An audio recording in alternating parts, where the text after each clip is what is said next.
Hey, Brain Freeze. I'm Evan Susser. And I'm David Phillips. And together we're the Deli Boys. Boys. We have a podcast where we rank the Jewish delis of Los Angeles. But it's so much more than that. It's a lot more than that. And you know what? It's also very interesting. It's very interesting. It's very funny. And most importantly, our moms are on the podcast. Yes, and they listen to the podcast too. So if you listen to the podcast, they would really appreciate it. Yeah, make our moms proud. Listen to the podcast. Thank you.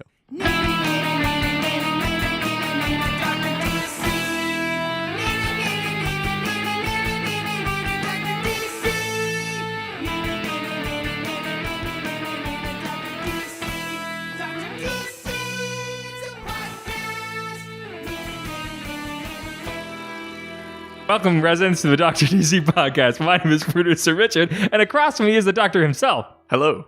Each week, we talk about the weird and wonderful world of DC while fielding questions from listeners like you. Hadouken! So now, again, we're not going to talk about it. We're not going to talk We're not going to talk about it because we're Talk about what? Talk about Nothing. whatever it is. It's not what we're going to talk about.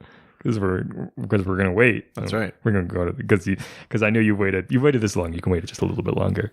Oh, yeah. I've just been edging. Yeah. If you want us to talk about it, buy our merch. Well, it's definitely subscribe to our Patreon. Yeah, no. We'll talk about it on here. Subscribe to the Patreon to even find out what we're talking about. Yeah. Otherwise, this is just going to be untitled episode.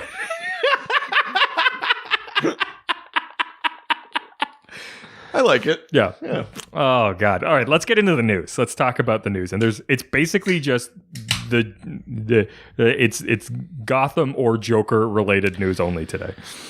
Well, let's keep riding that 80 years of Batman wave. Yeah. Why not? So first bit of Gotham or Joker related information. Jared Leto teases his return to the Joker role in Birds of Prey.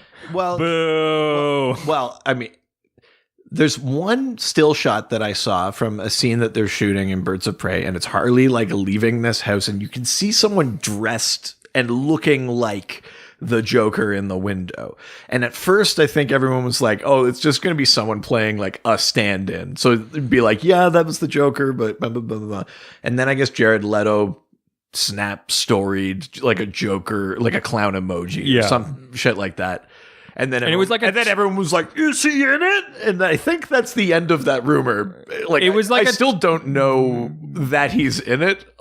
He's just put a clown thing out, but that could have also just been because he was pumped for the other Joker movie. Like, who knows? It could be. There's so anything. much Joker shit going on right now that it's could be literally anything. Though I will say, on the Suicide Squad front, there's been a surprising number of cast returning. Well, that's one of the next, and so it's not outside the realm of possibility that Jared Leto's Joker is actually in Birds of Prey for a little bit. But I think it would surprise me maybe a titch that they bring him in for what probably amounts to a minute scene. Well, let's get into it then, because there has been some Suicide Squad updates. Yeah.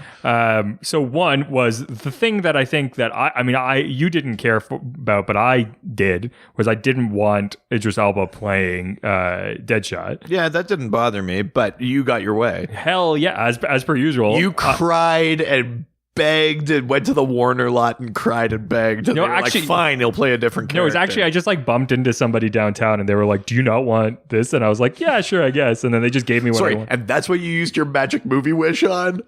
No. It's just a general thing that happens to me where I get what I want.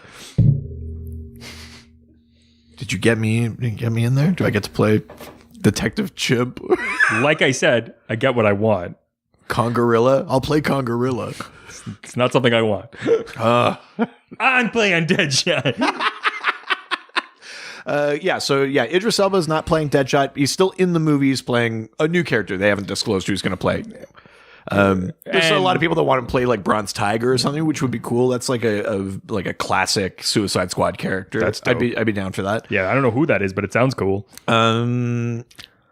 We already knew that Jai Courtney was we talked about it on the Patreon. I don't know if we had talked about it on the regular episode. Well, Jai Courtney's back as Boomerang. Margot Robbie as Harley Quinn. Viola Davis as Waller. Joel Kinnaman as Rick Flag. I think that might be it for the returning cast, but that's way more. It's so many returning casts that it's clearly not a reboot. Like, right? I thought we were I think getting... it's a reboot, like, in the way where it's just, we just won't talk about the first one too much. Yeah. You know what I mean? Like, It was just, I'm assuming they're going into it like, yeah, we've already gotten together. This is us just as a team. exactly. I think when they say it's not a sequel, I think it's like when Patty Jenkins says Wonder Woman 1984 isn't a sequel. It's Don't call this a comeback. I've been here for years. Yeah, I think it's just the idea. It's going to be its own story. It's not tied to what they did before. But the rumored like other characters that are supposed to be in it are like Peacemaker, King Shark, Ratcatcher, Polka Dot Man. We haven't heard anything about them. And that initial announcement didn't include these other ones. So like we still have heard nothing about the new ones that were initially announced. But we keep getting these like, oh, and Rick Flag's back. Oh, and Boomerang's back. Yeah. Yeah. I was saying boomerang. I think the big like third act twist is that Slipknot is back. The man who can climb anything. I was gonna say like did he come from Iowa? He climbed his way out of the pits of hell and back to the world of the living. They said anything, right? Yeah. He climbed out of the afterlife. That actually Out of the grave. That actually might make that character interesting. It'd be slightly cool. I would be It's like, wait, oh. you can actually climb out of anything or climb anything? Yeah, I would be I guess like, it's not climb out of anything. Yeah, well, Doesn't matter if it's a box, a tub, my mom. Jesus. Well, you had to get out of there. But I'd like the idea that that would actually make him interesting. Then you could be like, the underworld's coming back for him. Oh my god! Suddenly, it's an interesting character. Right. Yeah, maybe he's got like information about something that the government, so the government has to protect him. They send the Suicide Squad to protect him. Did we just make Slipknot a cool part of a potential Suicide Squad movie? I feel like we did. Yeah.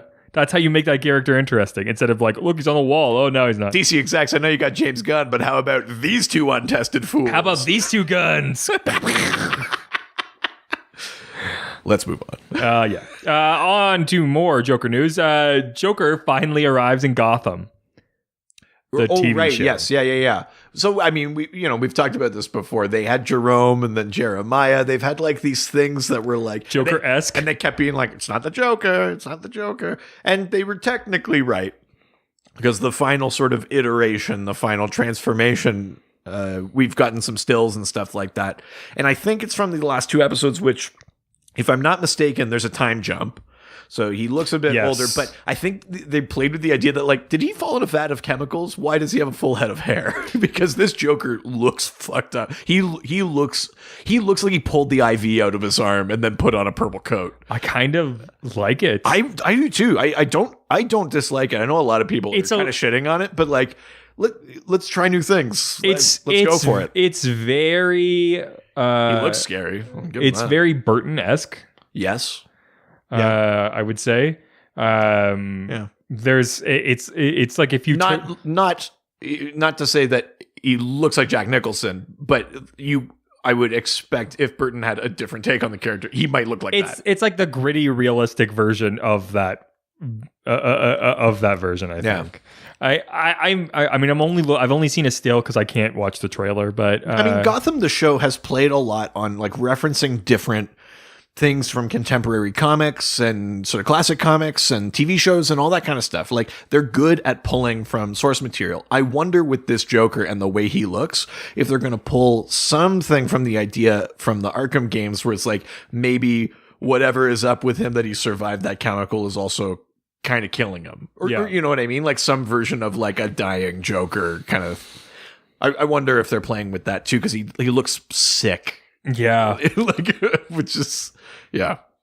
I like it. I'm very much into it. I think it's a cool look. I'm into it. It's almost enough to get me to try to come back and watch. I think it would be tough maybe to look at 4 or 5 seasons, but if you're just saying this is the Joker, see ya, that kind of works. It with the time jump and the fact that we all know where the show is heading. Yeah. I feel like I could potentially come in for the last season and not feel completely disjointed. I mean, this is such a huge like no, but I might just watch the time jump episodes.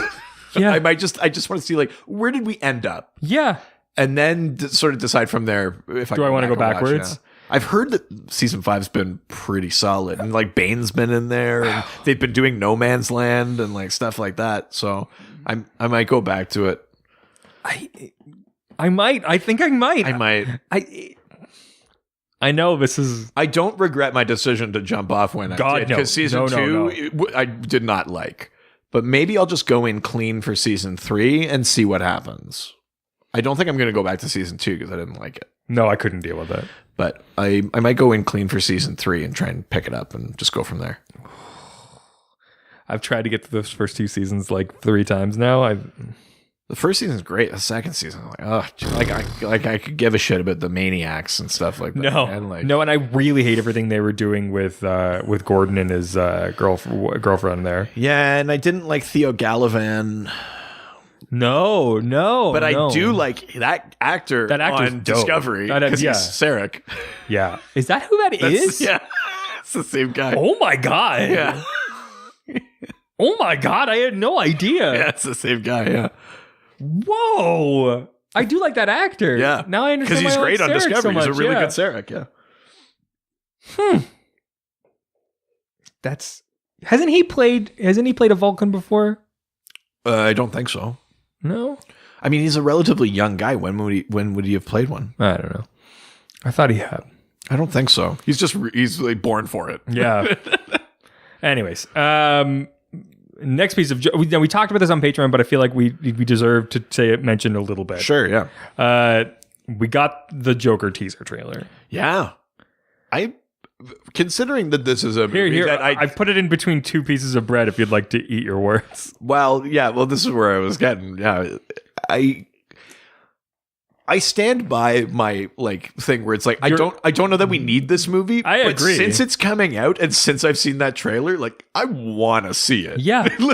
Yeah. I'm not sure it's necessary, and I'm still not convinced that this movie had to be a Joker movie. I think you could have just made a cool original script about a guy that becomes a domestic terrorist, but the fact that this movie is coming and just looking at that teaser, he becomes a serial killer. You can just say serial killer. You don't need to say domestic terrorist. Well, but it's the idea of instilling fear. It's not just killing someone. I right? guess It's the terror. Terrorist. Some people call me a terrorist. They'll never see me coming. Of all the impressions to be able to do, that's the fucking MCU Mandarin. Where was I? What was I saying? Yeah, I'm into it. It looks really good. Looks like a really solid character piece. I'm curious. I'm interested. Yeah, I think. I mean, we go into it a little bit more on Joaquin Patreon, Phoenix but in real life is unhinged enough to make me uncomfortable. So watching him in that trailer, I was like, oh, what could it's like they just followed him for a day and made a movie about the Joker. Yeah, You're like, Joaquin, why do you have that makeup on? And he's like, what's that? Joaquin, why are you taking that suitcase out of the train? What's that? What's that movie where he is joins the cult that basically is Scientology? The Master, the Master. one with Philip Seymour. That's kind of the when I see that the character he plays in that, I'm kind of like, yeah, that's the same guy. Yeah, it's just that.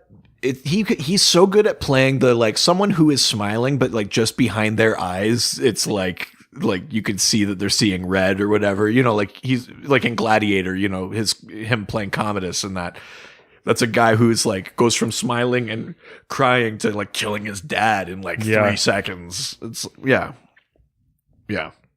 I'm into it. I can't believe that I'm so excited up about for it. Yeah.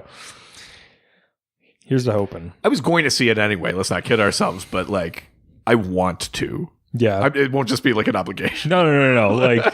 I'll be excited for when we have to go see it. Yeah, and then not talk about it. Well, yeah. Just go sit in the dark and then leave in our separate cars. Because that's what we did. We watched a movie. That was it. Shame. We watched Shame. We just watched Michael Fassbender's dick for a bit at someone else's house and then drove home to our own. Well, I assume people thought we were looking at dicks regardless. So, amen. All right, let's move to the next piece of news, which is surprisingly not Gotham related. Interesting. And I don't think it matters that much to us. All right, moving on. Except for the fact that we enjoy we like the actor and the character. Okay. Emily Bett Rickards says goodbye to Arrow. Oh, that's right. Yeah. Felicity. Yeah, it won't be in the 10 episode season 8. Which is interesting because Arrow. I think we both like her, though we don't really like Arrow. I like her. I wish they gave her more to do than like cry and tell Oliver to trust people. Yeah. If they gave her a bit more. I thought that she was, when she was like, for like a second, almost a love interest for Barry, I was like, oh, this is that really was good. interesting. They could have just made her Oracle. Yeah. You know, like they put her in a wheelchair and Yeah. stuff like that. She's already a tech. Like They got close She doesn't enough. have to be Barbara. You're doing Yeah, your own yeah, thing. It's a yeah. TV show. Just make her Oracle. They didn't do that. Like so much of my complaint with Arrow is that it feels like they're trying something and then they pull back before they've fully done it. You know, there's like what they did with who's Black Canary is like, oh, no, maybe it's not you. Maybe it's going to be you. Like, oh, no, we'll kill you. You'll be, you know, like so much of Arrow is like that. I feel like so much of DC television. But I do like Felicity. Yeah. Despite wishing that they had given her more. Yeah, I mean, I'm a little interested in like what does season 8 of Arrow look like? If Is it them just like finishing the story because they know they need to, or just leading up to the crossover? Well, I think I feel like it's going to be a lot of that, but I wonder like if she's out of the equation, do the right part of it is I don't know what's leading the charge that the writers are like, we don't have anything for you, or if she's like, no, I want to do other things, or what, or she's just like, I have something big. This is ending anyways, and clearly you don't have much for me. But either way, you know, as a writer, if you know that this like Integral character is yeah, gone. this mainstay character isn't going to be there. Like, do we push the Oliver isolation thing? You know, let's you know put him in a point where it doesn't matter if he's gone. More than they've done in any season where he just kind of goes like, no, I have to do this myself or whatever. Just like literally just make him alone, and then finally the day comes where the monitor goes like, time to pay up, and then that's that. I'm a little interested. I might watch season 8 of Arrow. Wow. It's only 10 episodes. I can make it 10. You're gonna be like, who are all of these arrows? Well, yeah, because I think they've got and a version of like Emiko Queen is on there. Yeah. And yeah, they've got like Wild Dog and Mr. Terrific, and it'd be neat to see Ragman again. That would be, go with a bang. I feel like if you're gonna do a last season of a show, like, but I think it would also be nice though, you know, for Stephen Amell and for that character to maybe go a little bit back to season 1, like a man, his crusade by himself, and you know, telling people they failed the city. Yeah. Oh, know, I do that when I get a parking ticket. I find the guy in the vest. Oh. No, I find the guy in the vest and I hold it in front of his face and I go, "You have failed this city administration." And then you cut his throat. Put an arrow in his back. Yeah, and then I arrow grapple out of there. Just like, his car is still here.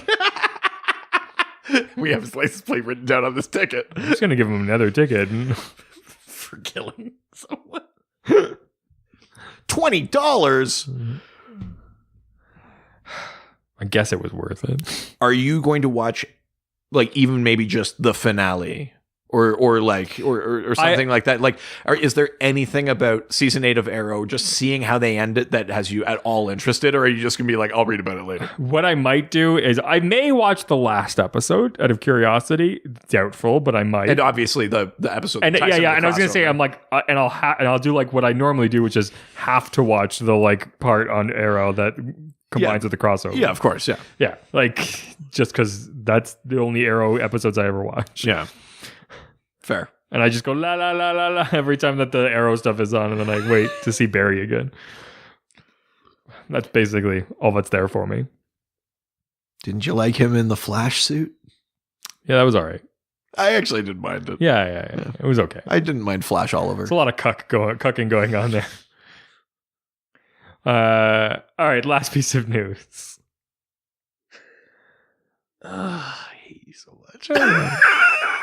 Fucking insult guy. We get our first look at Stargirl. Yeah, and so we got a still image, like the DC Universe series. That's right. So Stargirl is and that's where we're gonna see some of the JSAers and stuff like that, like like the older generation kind of superheroes, like Hourman and things like that. But yeah, we got a first image of Stargirl. Costume looks great. Cosmic Staff looks really good, and behind her you can see like the arm or something of Stripe, of like her sidekick, her stepdad, Pat Dugan, Stripe, and Stripe looks massive. Like this robot suit looks so big. Like it looks like the mech suit, like the size of the mech suit from the end of the Matrix. Yeah, like not just like an Iron Man suit that he's in, but like something like legitimately massive. This is like Pacific Rim style. Like yeah, he's all. That's right. He's almost like a kaiju fighting size. Yeah. But yeah, I'm super excited. Yeah, I think it looks dope. Stargirl's such a great character. She's so like fun, young. There's energy, and the idea that we see this older generation sort of like mentoring, but also she's going to strike out her own path. She's going to do things they wouldn't do, but she's going to be a hero her own way. Like I'm looking forward to all of those kind of elements, right? Is that's supposed to look like a harpoon? Yes. Okay. Yeah, that's how it looks. Cool. I was like, it looks like a harpoon. That's the staff she inherits from Jack Knight, Starman. Is it like Jack Knife, but Jack Knight? No, it's just Jack Knight. Oh. His dad, Ted Knight, was the original Starman. Really? Yes. Huh. And their friend Knight Rider. Yes. Who is a talking car. Yeah. Or I guess Knight Rider wasn't the talking car. No, Kit was the car. Yeah, Kit was the car. Yeah. Very confusing, but you would think that the car would be Knight. And what was that cartoon where the person turned into a car? Do you remember that? It's sort of like the 70s, 80s kind of cartoon, and the person would morph into a car. Yeah. What was that? It's called the Transformers. Okay? No. It's more terrifying than that. I actually don't know. It was like Animorphs, but with a car. That's really fucked up. I don't know. I'll show you the GIF later. Okay. You won't sleep tonight.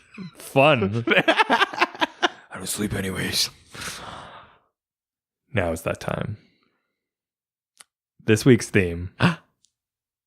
We're talking about. What's this week's theme? What are we going to talk about? Oh, weird. Oh, sorry. Just give me a second. Shazam! What's this week's theme? It's like, Dash, will turn off the podcast or get out of here. No, I'm an adult now. Oh. Now? Yeah. Finally. That's right. This week we're talking. I really want you to insert a sound effect there. Actually, no, don't. Yeah. It's going to sound worse. No, I meant don't touch it. That's what she said. God damn it. Yes, we're talking about the world's mightiest mortal, Captain Marvel / Shazam, depending on your... Oh, she's great. Well, but depending on your continuity, there are some versions of him that are still called Captain Marvel. Yeah. But yeah, we saw the movie. We're not going to talk about it because that's for the Patreon. Monetize. We'll talk about it. We'll talk about it a little bit. But are we going to do a Patreon episode? Yeah, that's the whole point of this. We talked about this. I didn't remember that. And then just before we recorded this, I said, what order do you want to record these in? Oh, I just thought we were concluding it into this. Oh. Yeah, suckers. You bet it. You guys, now I understand why you were. I was like, we're just gonna do like it's just one segment. We ain't gotta wait. Like, I was talking about because this was the plan the whole time. Oh, that makes more sense. We're so professional. Wow, now you guys really have to pay. Like, you want this sweet Shazam content? I mean. Then no, we're not talking about it. No, some of it will just slip out as we're talking about this character. But like, how about why don't we? Wow, this podcast is well run. Why don't we do this just very briefly? Did you enjoy it? Did you not? No. I'm waiting for Patreon for that. Wow, you're not even going to do that. No, I'm not giving you any. I'm going to say I enjoyed it. It's a good movie. Go see Shazam. It was a movie. Moving on. We've got a lot to talk about for this, so we should get into the questions. Oh, please, yeah.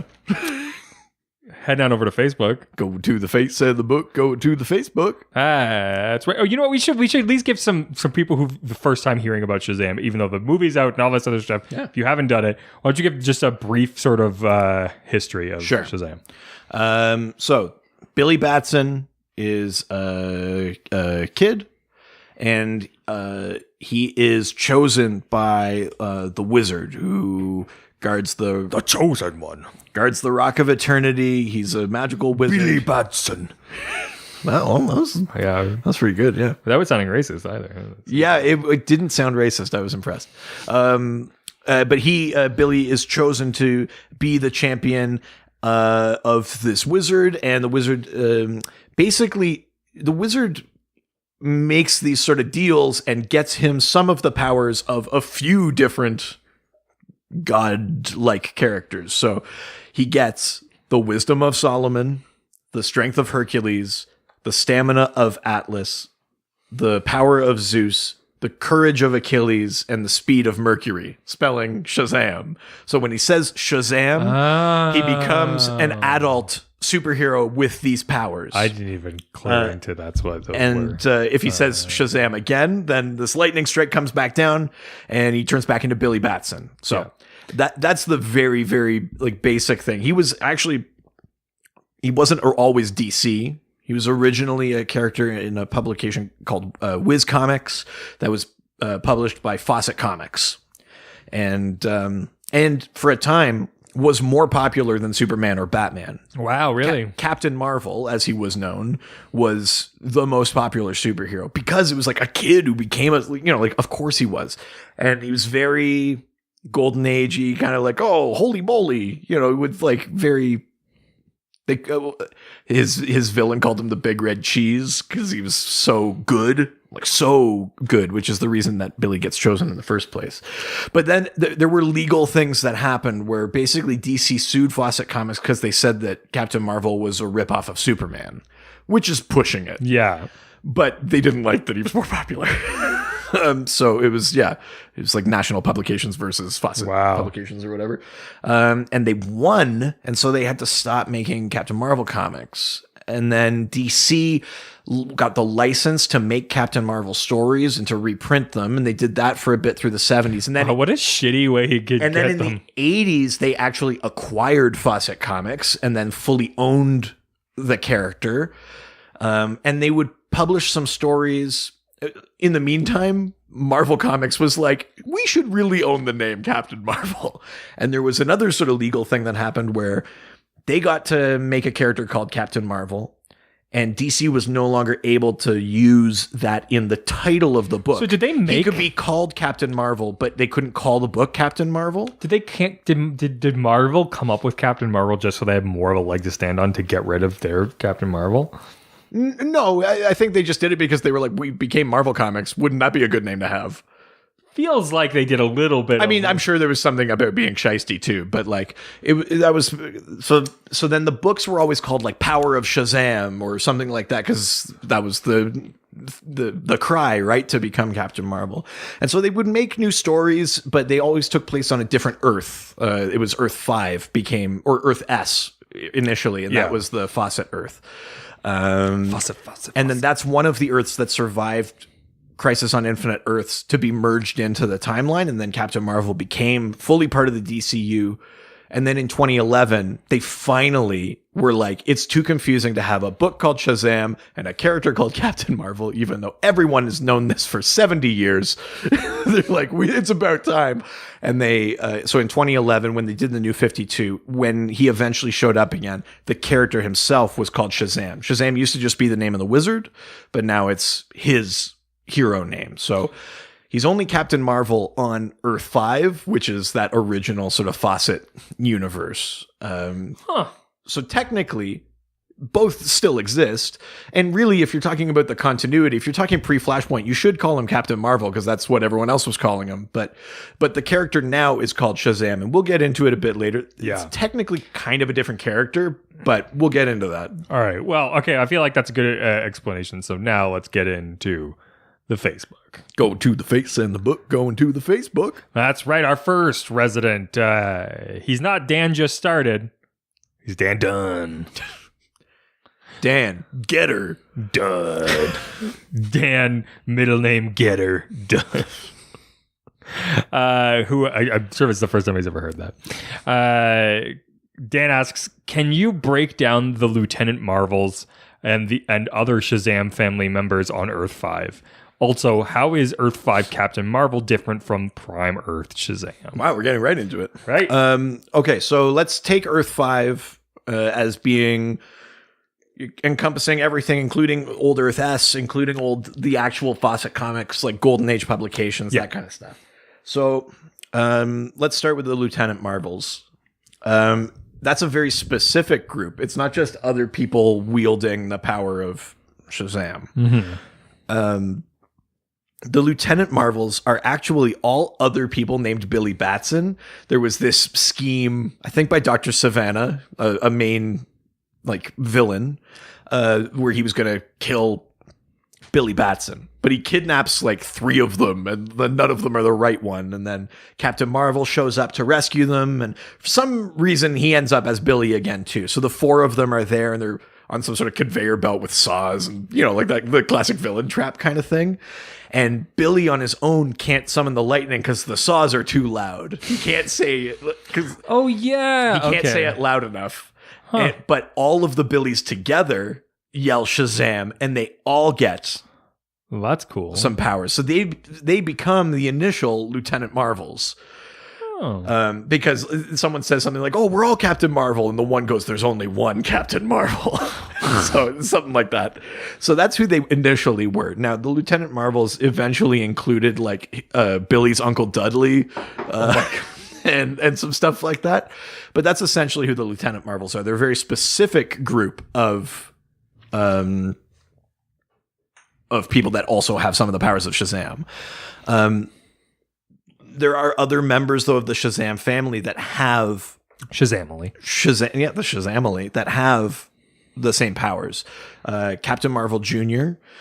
Was Freddie Freeman. Mm-hmm. That's Billy's best friend. Yep. Who is in the movie. Yep. You see Freddie. He's in all the trailers. Yeah, essentially, yeah. And Mary, you later find out that she was also a Batson, but Mary Bromfeld, I think, is her last name. She becomes Mary Marvel. And those are kind of the main 2 sort of sidekicks to Captain Marvel are Freddie Freeman and Mary. Mm-hmm. And that's a pretty big family, but there's also there's a sentient anthropomorphic tiger that kind of is like Fraser Crane, sort of high class. His name is Mr. Takitani. Oh my God. There's there's all sorts of sort of side characters and things like that, but the main ones that have the powers, they sort of share in the power of Shazam, basically. Wow. Yeah. And that counts for Earth 5 and Earth S and, basically that entire history before he was part of the main DC continuity. The second part of this question is, what's the difference between the old Captain Marvel, the old Earth 5, Earth S Captain Marvel, and current Prime continuity Shazam? Mm-hmm. And we'll get into maybe what this means a little bit through this episode, but the biggest difference is that the original version, Billy would say Shazam and become Captain Marvel, and they were kind of different. He was just to become, he wasn't, it wasn't like a kid inside. You could make the argument that he became the adult version of himself or something, but they were different personalities. And the Cap would say oh, Billy would do that. They would talk about each other as if they were a different person. Yeah. And Captain Marvel wasn't just a kid in an adult's body. It wasn't the big situation. Shazam is that. When in the Prime continuity now, when Billy says Shazam and he becomes Shazam, he is still just Billy in a bigger body with powers. Yeah. But the original version, Captain Marvel was someone else, even if it was grown-up Billy or the best version of Billy or whatever. They were different people, and that's the biggest difference, is that when Shazam becomes Shazam, he doesn't become an adult. He assumes adult form, Yeah. but he's still Billy. Which I'll say a better concept. It's different. I know there's some people that really don't like it because they grew up on the original Captain Marvel and they're sort of purists or whatever. And that's fair. I get it. If someone changed something that was around for 60 years, I would probably have opinions too. But I don't really mind it. I kind of like the idea. I think it's a better way. I think it's a better like it seems more like There is a thing, and it does bug me in the movie, and it bugs me in the comics. There is a thing about it that doesn't translate particularly well in the new version, which is the power of the wisdom of Solomon. When he was a different character, then this character just like knew things and had like a different had a different outlook and things like that. And you could basically attribute any of that, whether they said it explicitly or not. You could be like wisdom of Solomon, and that is one power that the new Shazam doesn't show and doesn't do a good job of. Film and comics, the wisdom of Solomon is a very forgotten power, and it used to be like a part of the character. So that's one thing that I will say I don't like about the new Shazam. But generally, the idea of like still being a kid in an adult's body, I think is fun. Like I like that concept. I think that it'd be an easy way to do it is just to like suddenly it's just like, oh wait, I can do this because I have the wisdom of Solomon. Yeah. I mean, I think the trouble maybe as a writer is like wisdom is different from knowledge. Yeah. So when you show wisdom, you're inherently like you're lessening that innocence, that childlike thing, right? Yeah. And I think that can be a tough thing to balance. But in my head, I think the way to do it would be to make it like a thing he has to actively do. Like he's not just always fast. He has to decide to run fast. Yeah. So if he decides to like, now I need my wisdom, and then it's like, oh, that's how I'm going to like, I think you can do it. Yeah. But I think it's just been sort of, it's such like a passive power too. Like it's not like I'm going to use my wisdom on you. Like you can't throw wisdom at someone or something like that.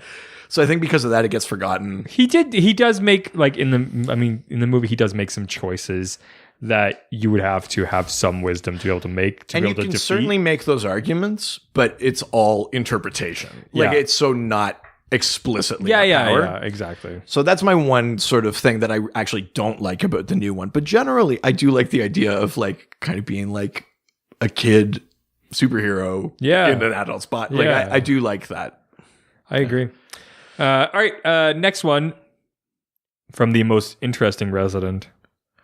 Roland Sebas. That's right, my friends. Stay nerdy, my friends. Roland asks, he's called Captain Shazam. Can you please talk about the acronym of his name and give concrete usages for each power they are tied to? Sure. He's very powerful like Superman, but I think he has a specific edge most heroes of his ilk do not have. Thanks again. #J'accuse. #Shazam. I mean, that's good fence sitting, but his name is not Captain Shazam. I will say there is one other possible name for him, and in the Flashpoint timeline, he was called Captain Thunder. And that version, it was 6 kids, each of whom had one of the traits that like the wizard was looking for. And when they all said Shazam, they became one adult superhero. So it was like 6 kids would become like one. a Power Rangers? Yeah, kind of. Or like Captain Planet, but if they became it instead of just like summoning. Yeah, exactly. So it's weird that they summoned Captain Planet. Yeah. Like from where? Yeah, like where was and what is he? Well, he's the like all the earth elements and heart. Yeah, because all of the elements plus heart. Well, you have to care. Yeah, I don't, but like, which is fine. It like to combine all of those, but heart on its own. Like, what do you stop deer from running away? Like, what's your power? Like, but like what? Like where? What was he? Because he was blue. Oh, you mean like biologically? Yeah. What was he? He was like the avatar of the earth. He was just like was he swamped? That's just plants, man. There's more to the earth than that. I just like. I only just vaguely. He's like an elemental, basically. I mean, the cartoon never got into this. They weren't like treating it like Alan Moore or something like that. They weren't like. I want to know. We never got like an Anatomy of Captain Planet like episode or something. That would be a really interesting comic to try to like now make. to make a Captain Planet comic the way Alan Moore made Swamp Thing. Like, I wonder who owns the right to Captain Planet. Like, I'm surprised we haven't seen a reboot of that. It's only a matter of time. I mean, I figure, like, at some point, like... We'll go to the cinema in the wasteland we've created, and we'll watch what we could have done instead. Yeah. Anyways, sorry. Right. So go through his powers. So I named them off the top, but I'll try and be more concrete about what each of them means. So Wisdom of Solomon. Solomon's a weird one because he's not technically a god. He's just like a biblical figure. But the wisdom, yeah, they're kind of vague about sort of like the Wisdom of Solomon is obviously the vaguest of them, but it's sort of the idea of like being able to, make tough decisions, or even just like intuiting things about people or situations that Billy wouldn't be able to. Wisdom of Solomon allows him to just understand or if he's fighting a new adversary, but this is like, let's say it's an ancient foe and he just hasn't fought him yet. The Wisdom of Solomon might be like, oh, I understand how his powers work, or like I understand like his motivation, or like that sort of thing. Those were some sort of applications of the Wisdom of Solomon. Yeah. Strength of Hercules, pretty straightforward. It made him super strong. I think sort of wrapped in there too is an element of like invulnerability and things like that. The stamina of Atlas, that's about his sort of like his durability, obviously his endurance. But that also means his like mental fortitude. So it's not just physically how long can he fight for, but it's like the drive to keep fighting and not giving up. And like that's the stamina of Atlas. Yeah. The power of Zeus used to basically only be the flying, but they really leaned into the idea that he can also manipulate lightning. The lightning is what he calls down to get his powers, and current continuity Shazam, and that he uses not just current continuity, not just the lightning that he can call down, but he can also he has electricity manipulation now. It used to be like he would like say Shazam, but then would move himself out of the way or put someone else in the way so he could like use it as a weapon.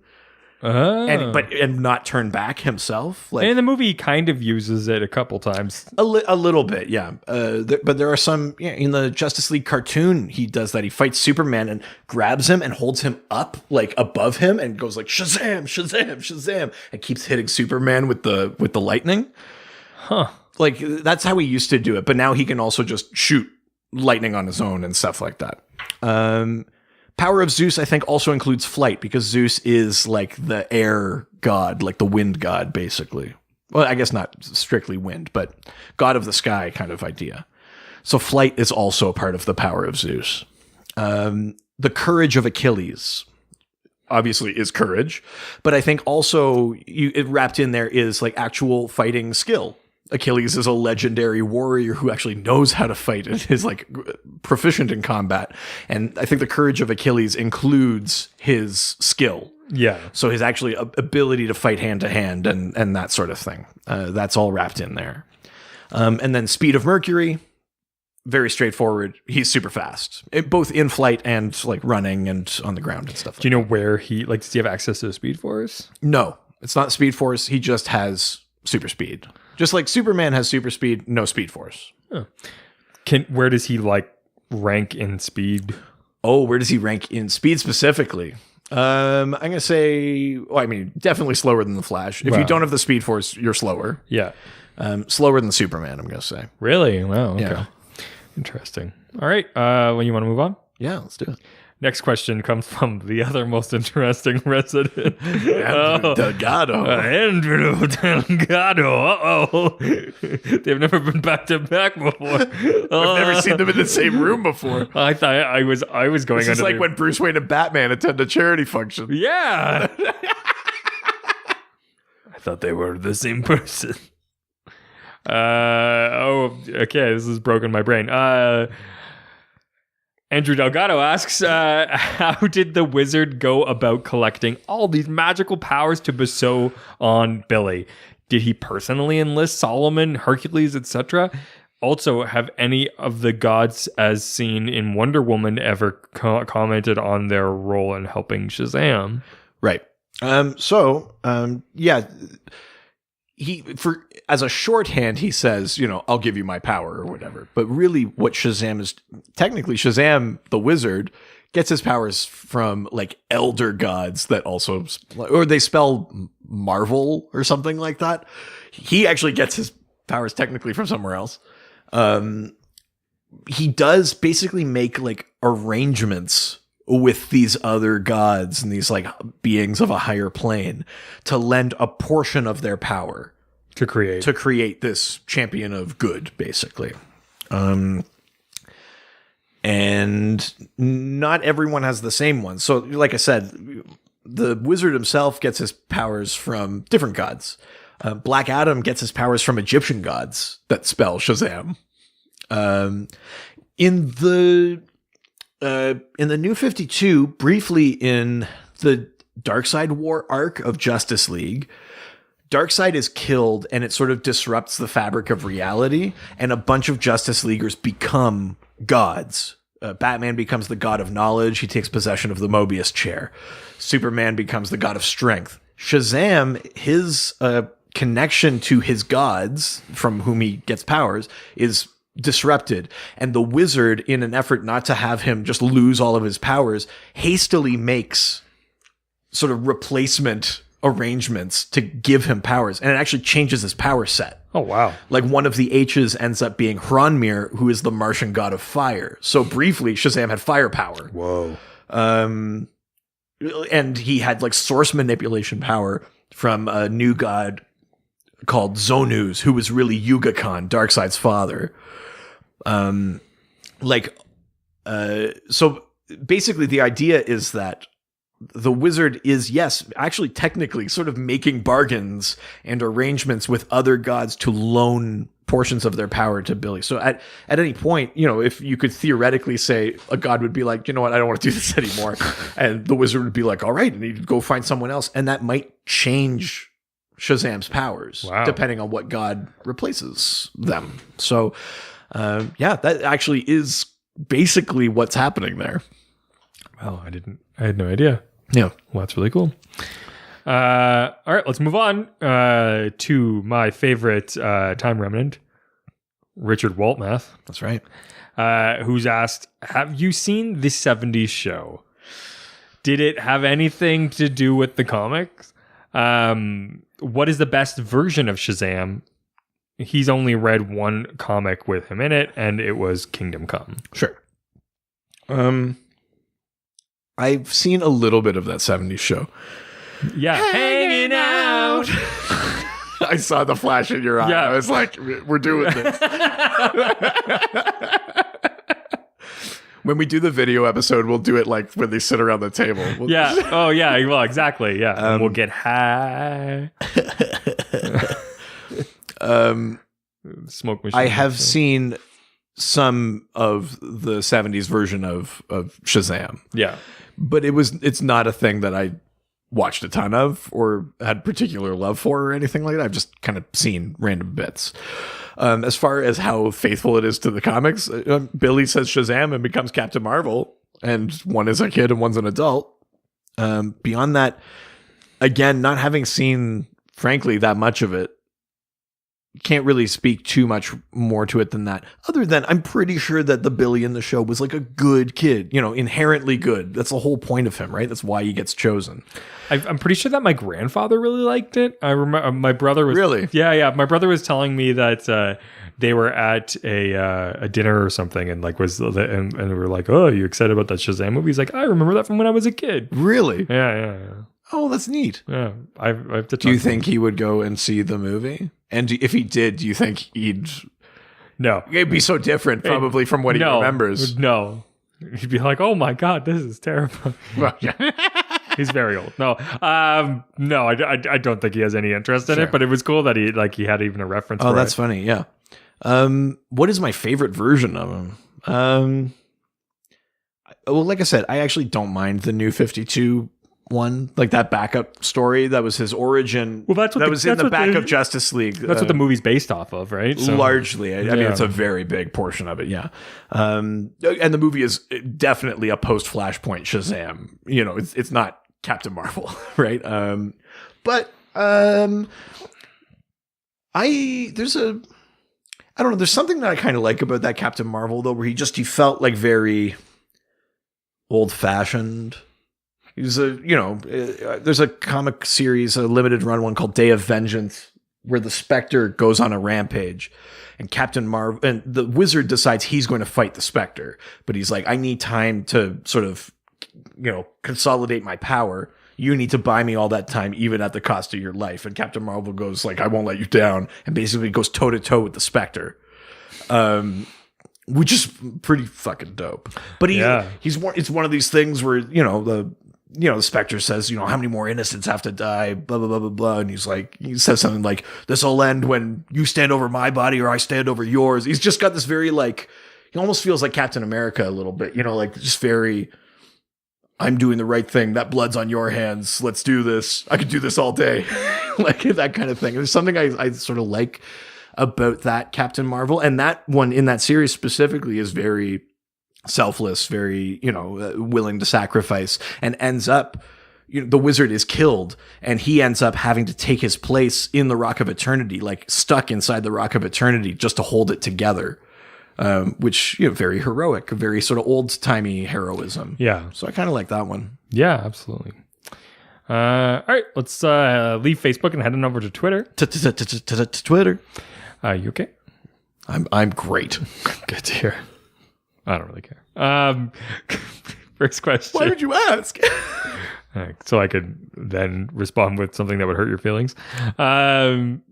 First question comes from our favorite sexy texter, Cosmic DM. Ooh.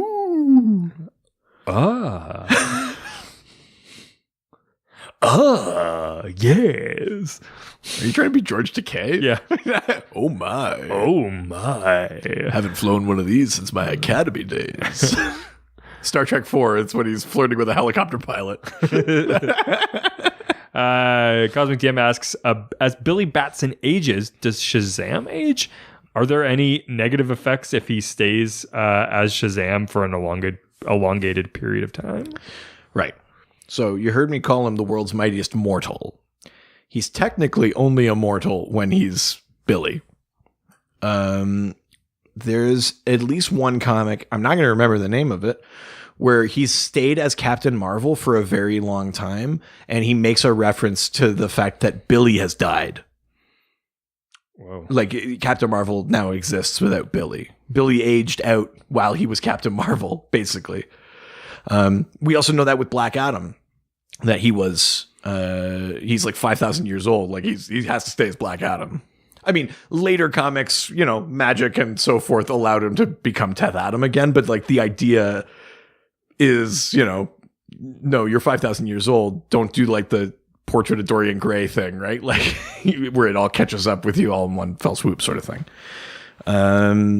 So it's not like an Animorphs thing where he can't change back, but Billy will age even when he's not in Billy form. So if he's 11, let's say, says Shazam, and then 20 years later says Shazam again, he'll be 31. Oh, really? Yeah. So that's the one I guess you would call it like negative, is that he still has basically that lifespan. At a certain point, you say Shazam, and that's you stay that way, or you decide that you're okay being mortal and like passing away. So I thought Shazam was mortal. No, he's only mortal in that he can be turned back into Billy, and Billy can be killed.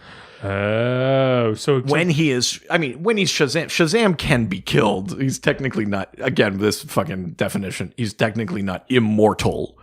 You can kill Shazam, but he's eternal.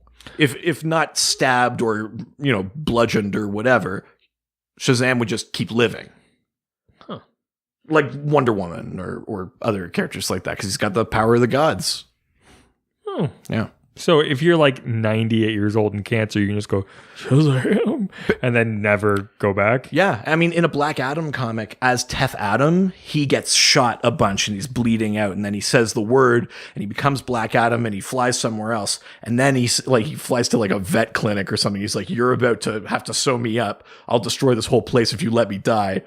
And then he lays on the thing and says his word again, Yeah. and then is immediately bleeding again. Like all the wounds are back because as Teth Adam, he had been wounded, but Black Adam, he was fine. Huh. Yeah. Well, that's interesting. Yeah. It's like the idea that he then says Shazam and it's just like, Well, and New 52, that's what happened to Black Adam.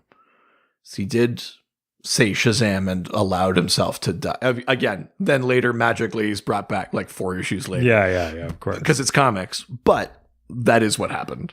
Huh. Yeah. Well, that's cool.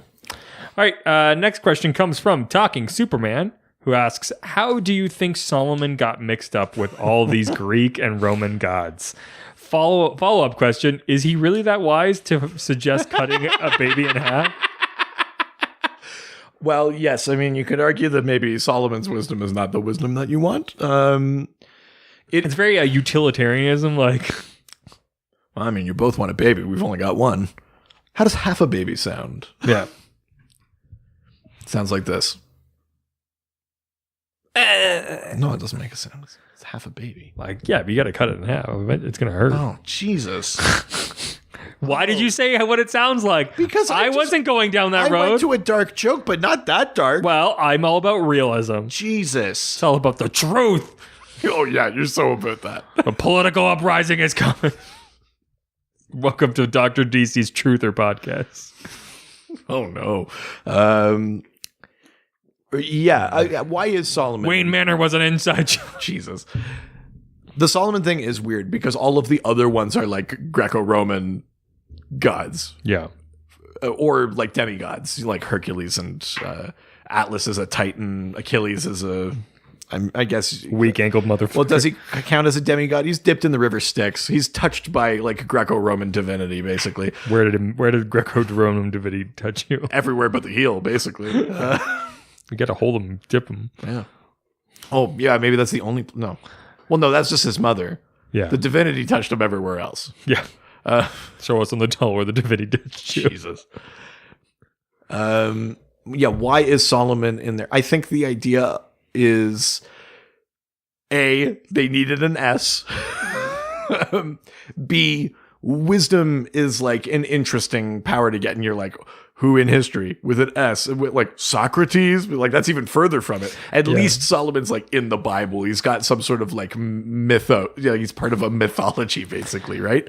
I mean, you'd have to ask C.C. Beck and Otto Binder why they picked Solomon. It is a weird one. It does stand out because he's not Greco-Roman, but I suspect it's A, because they need an S, and B, because they're just looking for that different power. It's a different element that's doesn't make him just strong and fast. It's something that is unique and interesting about him, which is why it's all the more patently ridiculous that DC managed to sue them for ripping off Superman. It's so insane that actually worked. But I guess it's such like an early era where they're like, another guy who's strong and fast and flies. Yeah. Although Superman didn't originally fly. They sort of took that later. Wow. Yeah. Ooh. Yeah, it is pretty wild that was a successful suit. Yeah. Kind of makes me feel guilty. Why did you do it? Were you the lawyer? I don't know what you mean. Are you immortal? Oh, God. Do you just say money and then that's your word of power? Or potato Atkins. Ukrainian Papa. It's all good. It's been so long. I thought you were dead. I've been in this box for this whole time. Someone forgot to feed me. Wow, it's a good thing you're immortal. Yeah. Just by saying potato latkes, you survived all this time in that box. That's right. All right, potato Atkins, good day. Sorry, massive diarrhea. Everything okay? just hot snakes all day. Jesus. Are we ready to move on? I'm always. Oh, okay. As soon as you say hot snakes. This is probably my favorite named resident we've ever had. Okay. Rusty Shackleford. Which would be a great porn name, I think. Well, I feel like that's how we got this name. Let us know how you got your name. How you got your name? Was it your parents? Like everyone else? But my mom gave me this name. Rusty Shackleford. There's no way that's his real name. I refuse to believe that that's his real name. Just because you're so adamant about it, I bet it's his real name. We'll see. Yeah. Hashtag real name. Yeah. It's either hashtag real name or hashtag real lame. Because if it's not his real name, you think that's a lame name. Yeah. Well, no, I just think it's lame that it was a missed opportunity. It could have been your real name. More like hashtag real shame. Oh, yeah. I like it. Yeah, real name or real shame. Yeah, that's a real shame. Let's all vote on whether or not it's real. The truth doesn't matter. No. What do you mean? That's all that matters. Hashtag Dr. He'll be like, Truther. it's actually my real name, and everyone will be like, shame, we voted it. Let's shame. The movie we saw. Yeah, that's right. That's right. Not each other's butts. Rusty Shackleford asks, couldn't they have come up with a better insult than you big red cheese? Right. So, yeah, Dr. Savannah. Dr. Savannah. Basically, Captain Marvel and Shazam's biggest archenemy, Thaddeus Bodog Savannah. Great name. Do you think that Burger King calls their biggest competitor their arch enemy? Yeah, I hope so. Yeah. Yeah. Sorry. Yeah, Dr. McDonald's. Dr. McDonald. But yeah, Dr. McDonald's. at some point early in the comics, he's fed up with Captain Marvel, and his insult to him is calling him a big red cheese because he's so hokey and like goody two shoes and all that kind of stuff. And that became sort of like his, like we call Superman the Man of Steel or Batman's the Dark Knight. Captain Marvel, the big red cheese. Shazam is the big red cheese. That's hilarious. Yeah. I'm sure he could have come up with a better insult, but it wouldn't have been nice and, family Wholesome. friendly. Yeah. Which is who he truly is. Is he the Captain America of DC? I think he's more than Superman? Even more than Superman or Captain America, because he's I would say not New 52 version of him. No, and that's another thing that people don't. That's a reasonable critique of the New 52 is that they kind of made him a little. He's still good, but he's good the way Superman's good. He used to be like unimpeachably good.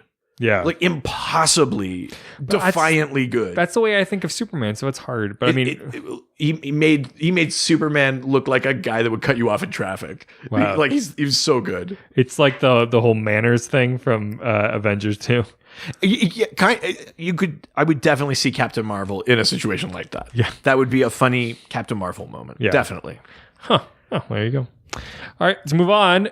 Next question comes from Brandon M. Flick. Or Brandon M. Cinema, as he's known in professional settings. Oh, I was going to say, and his brother is like Brandon M. Twist and Brandon M. Bop. Flick it. Bop it. I mean, if they flick it, they could flick it all night. Do you think that game was trying to teach us something? Jerk it. About like alternating erogenous zones Lick or something? It. Is it like the Friends thing? Lick it. 4, 5, yeah. 4, 5, 6. 4, 7. I should have been paying more attention to that game. I was going to say, no wonder I can please a woman so well. Yeah, you're the Bop It champion, right? Yes, yeah. You know what I mean? My mom says I'm the Bop It champion. Oh no. What was the question? My grandpa's favorite superhero. Nice. See? A favorite superhero of grandfather. Of grandfather. This is a grandfather's hero. He grew up reading and rereading issues, trying to hide reading under the table during dinner time. It's not really hiding. It'd be like, where did the kid go? Well, I don't think he was hiding under. I think he was hiding the book under the table. Oh. Yeah, his parents aren't that stupid. They're like, he fully is under the table. Yeah. They're like, no, everything's okay here. Oh, yeah, that makes more sense. And getting in trouble with his mom. Do they have classic storylines reprinted anywhere? I had a bit of a hunt for this. Okay. Because they do... For the red cheese? Yeah. Hunt for the red cheese? Hunt for the red cheese. Shazam! Okay, that's amazing. Another grandpa favorite. Yeah, you could put them together like Highlander. There can only be one. Highlander. That's how he turns into the Highlander. Yeah. It'd be funny if everyone, to like tap into their full character potential, had to say the name of the thing they were in. Like fucking Pokemon. Yeah. NCIS Los Angeles. Now let's go stop that nuke.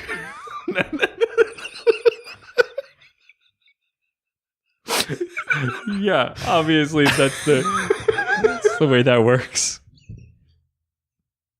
That's the way. Also, it's just Ice-T going Special Victims Unit.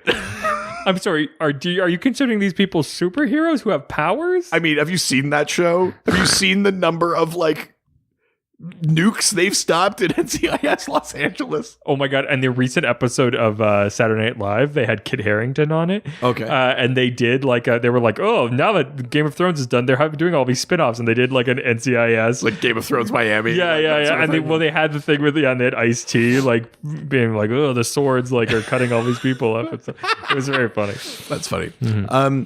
I did have a look because they do. DC has published things called like an omnibus, where they'll take a bunch of old Golden Age stories of Superman or Batman, and they'll put them all, sometimes just black and white. They'll put them all together in like one big, kind of on newsprint, like a real cheap sort of book, but they're all in there. Oh wow! Because like, those comics were made for kids in the 40s. Like the fact that any of them survived is a miracle, and because some of those did survive, they're not reasonably priced. Yeah. Or if you can afford them, they're probably so damaged you can't read them. You can't enjoy them. Totally. So I had a look. It doesn't look like there is a Captain Marvel omnibus. Oh wow. You can't find digital versions on Comixology of that original Fawcett Comics era. And I'm willing to bet it has something to do with whatever that legal maneuvering was at the time. I'm willing to bet that's it. There is one collected edition that's like 75 years of Shazam or something like that, but it's not like getting all the Golden Age stories together. It might just be like a couple here and then some from the 70s, some from the 80s through the modern era and things. You know what I mean? Like, it's but probably that might be your best bet. That's probably the closest you're going to get, frankly. But there are people selling like issues of Wiz Comics or Captain Marvel Adventures or Master Comics or stuff like that are on eBay. Not all of them are insane amounts of money, but again, I would question whether or not they're legible, right? You sort of get like the two sides. You get someone who's trying to collect, and then it's like too expensive to be a thing that you'd feel comfortable just reading. And then the other side is if people are willing to give it away for like a low enough price, it might not be. Give it away now. That's right. It might not be legible. Yeah. But yeah, between eBay and that 75 years collection, I think that's the best bet you've got for some of those like old original stories. If it was yours, you couldn't open those pages. Be stuck together. Shazam! Just show me the kid part. I have the semen of Solomon, the hand jobs of Hercules. There we go. Yep. Keep going. I guess they both things don't have to be the letter. It just has to be the person. No, you've committed to this. Yeah, the semen, the hand jobs. Yeah. No, come on. Let's go improv. Yeah. The anal penetration of... Wow, that's a fucking hard left. Well, no, it's the prostate. The active participant of the zebra like of the zipper of sleeping because you're too tired afterwards. Oh, okay. Gotta get another A. Awe of the pleasure you're feeling and the man you'll be at the end of it. Yeah, there we go. We did it. I worth every moment. You got more? No, I just really hope people are still tuning in. Oh God, no! They've tuned off long ago. I thought my kid would listen to this. I'm just here for the news. Oh God, could you imagine those poor souls? I mean, at least it's at the top of the episode. Yeah. At least we get it away right away. Yeah, they don't have to scrub through. Hashtag here for the news. That's literally the only thing that you wouldn't know because you were only here for the Basically, just out yourself as a liar. That's hilarious. You're so proud of yourself. It's so stupid because you couldn't, because you would have only already left, so it wouldn't make a difference. That's funny. Nice. I like that. Do you want to go to the next one? Yeah, let's do it. All right, Grandpa. Next question is from Raspberry Reviews, the kind you find on a second-hand podcast. Raz asks, who are some members of Shazam's Rogues Gallery? I mean, besides the obvious ones, obviously Black Adam, but not sure if you've talked about it before. But how did you guys feel about the choice to not have Black Adam as the villain in the Shazam film? Well, let's even go through the obvious ones, just in case Black Adam. people don't know. So Black Adam also has the same sort of powers of Shazam. He gets his from Egyptian gods, but same basic principle. He was the first champion chosen by the wizard back in like 5,000 years ago in Egypt, but it corrupted him and he became a tyrant, took over his nation of Kandak. The wizard couldn't strip him of the powers, so he banished him. And So that being said, sort of lost to time. and kind of answers this question also. He kind of was in Shazam, at least in like conversation. Yes, conversation and in the form of a magical hologram. Yes. Spoiler alert. Yeah. But that's Black Adam. He's a major Captain Marvel, Shazam adversary. To the point where he's kind of become like a bigger character than that. He's his own sort of anti-hero. He's had his own things independent of Captain Marvel. He's gone on to do other things. Hence why they're getting his own movie. Yeah. Dr. Savannah, who we've talked about. Thaddeus Bodog Savannah is this sort of like hunched over crony kind of looking scientist, but very brilliant scientist. So he's like basically the arch enemy. It's kind of like a science versus magic sort of thing, basically. And he's always trying to scientifically outwit or take down Captain Marvel.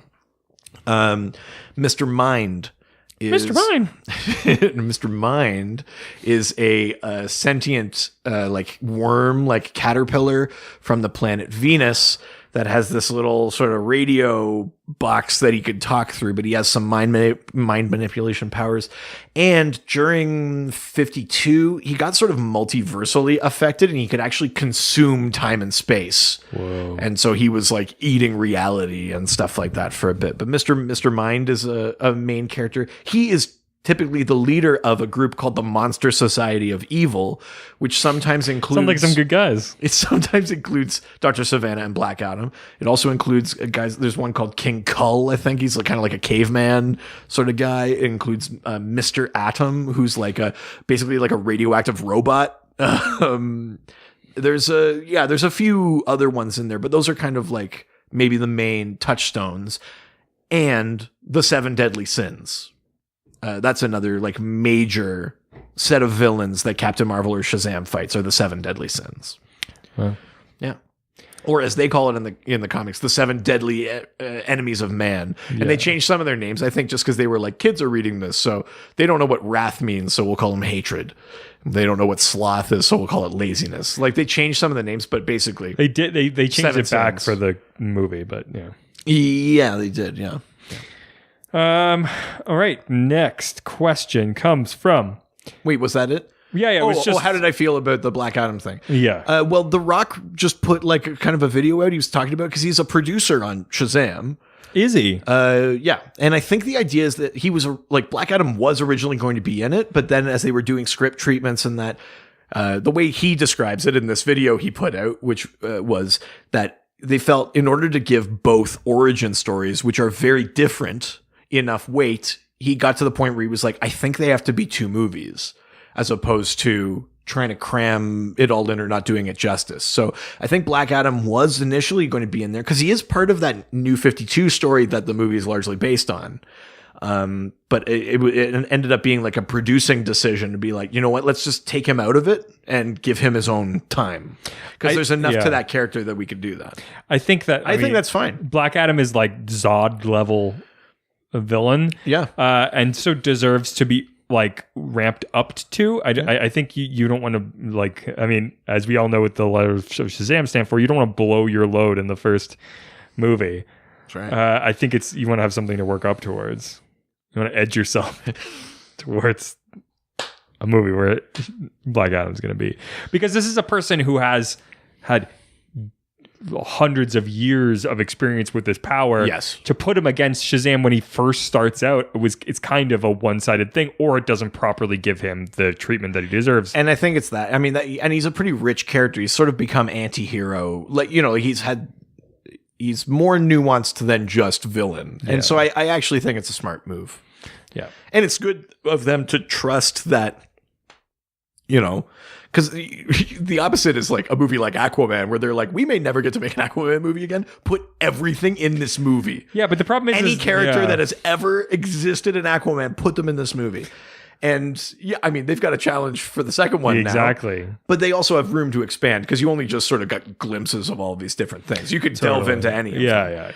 Yeah. I think it's nice to see the opposite happen, where it's just like, we trust that we'll get to it. Let's just tell this story. Yeah. I kind of like that. Yeah, me too. All right. Next question comes from Stump Chunkman. Step into the stump. Stump Chunkman. Bam! Who asks, having not read anything of him, where's a good jumping off point? Well, I mean, you've already jumped off if you're not reading it. Next question. Thank you for the comic. Jumping on point. Yeah. Thank you for being a good friend. A jumping on point, or I guess jumping off the not bandwagon onto the bandwagon. Let's imagine you're like next to the wagon. No, let's jump off. Where do we start? Where do we start? You're jumping off. Where we start? Where you were. Onto the thing. Where we start? You could then, if you didn't like it, hey, jump Doc, off from there. Doc. What? Where would you start reading Shazam? Probably at home. What's the first? What's a good way to start reading Shazam? With your eyes.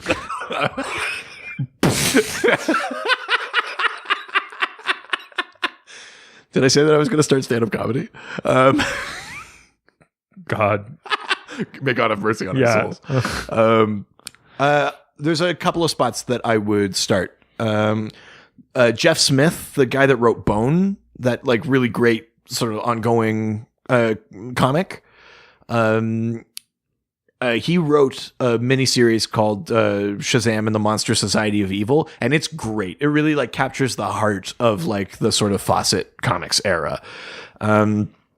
And you basically get an introduction to most of the main characters you need to know, and it feels like authentic old-timey Captain Marvel. Feels like authentic. Yeah. Feels like the very first time.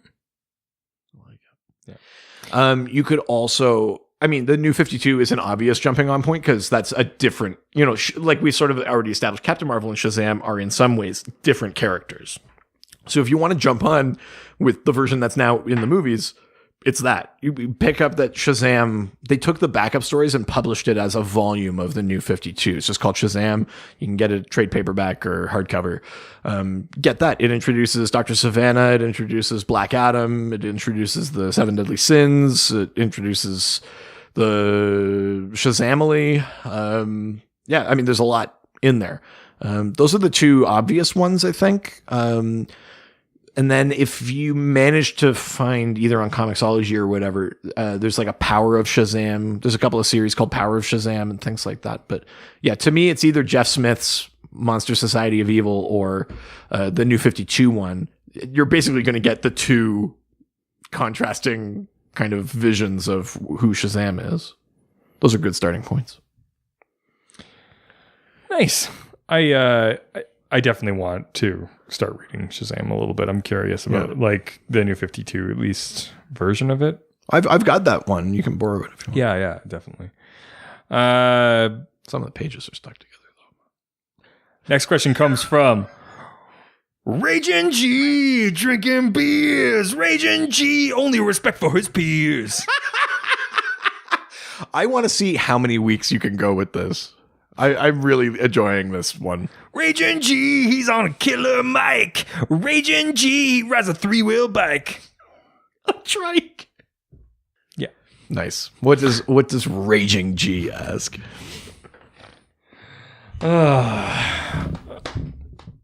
Raging G asks, heard people saying that Mr. Mind is one of the worst villains in DC. Is this remotely true?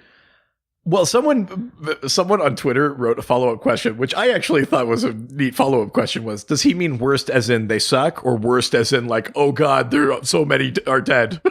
Like, well, let's approach both of these. Sure. Is he the worst as in he sucks? No.